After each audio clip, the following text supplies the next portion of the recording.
Chittagong autorickshaw, auto টেম্পু, ফোরেস্ট্রো ও CNG মালিক সমিতি নবনির্বাচিত কমিটির পরিচিত সভা অনুষ্ঠিত।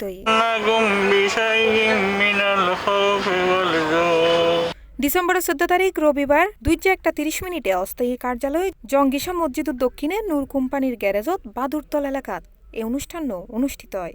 এই 22-30-এর নির্বাচন সম্পন্ন করেছি এবং পুরো মহানগরীতে নেতৃত্ব দেওয়ার জন্য ভাইদেরকে তৈরি করেছি ইনশাআল্লাহ। আপনারা যে নির্বাচিত হয়েছেন, আমাদের মালিকরা হাজার হাজার মালিকরা আমাদের চট্টগ্রামে সর্ববৃহৎ সংগঠন হচ্ছে আমাদের মালিক সমিতি সংগঠন।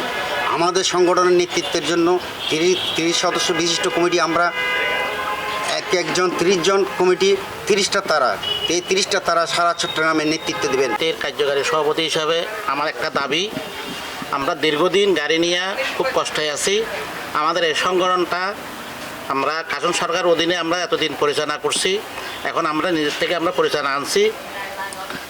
আমরা জনগণের মালিকদেরকে সুবিধার্থে আমরা এই সংগঠনটা যান তৈরি করতে পারি। উক্ত সভায় সভাপতিত্ব করে সমিতি সভাপতি মোহাম্মদ কামাল হোসেন, প্রধান বক্তা হিসেবে উপস্থিত আছেন সংগঠনের সম্পাদক মাহমুদ মনির হোসেন।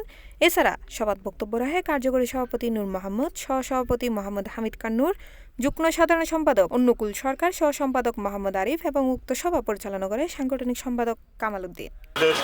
সংগঠনের বাইরেকে একসাথে মিলে কাজ করার জন্য, একজন অপরকে সহযোগিতা করার জন্য আজকে অনেক দিন যাবৎ আমরা এই 22-30 সংগঠন অবহেলিত ছিল। অবহেলিত থাকার পরিপ্রেক্ষিতে যারা এই সংগঠনের নির্বাচন করার জন্য সহযোগিতা করেছেন, প্রশাসন হতে শুরু করে যারা শ্রম দপ্তরে আমাদের জন্য কষ্ট করেছেন, সবাইকে আমি আমার আন্তরিক ধন্যবাদ জানাচ্ছি। আজকে আমরা এই 22-30-এর মাধ্যমে সকল মালিক আমরা ঐক্যবদ্ধ হয়েছি। আজকে মালিকেরা নির্যাতিত, যে মালিক শুধু চালকেরাই বলে যে চালকেরা নির্যাতিত, আমরা মালিকেরাই অনেক নির্যাতিত। এই নবনির্বাচিত সংগঠনের মাধ্যমে এতদিন আমরা এলোমেলো ছিলাম। এই সংগঠনের মাধ্যমে আমরা মালিক ভাইরা সবাই একটা ছায়াতলে এসেছি এবং আমরা আশা করি এই সংগঠনের মাধ্যমে কার্যকর কিছু আমরা দেখতে পারবো।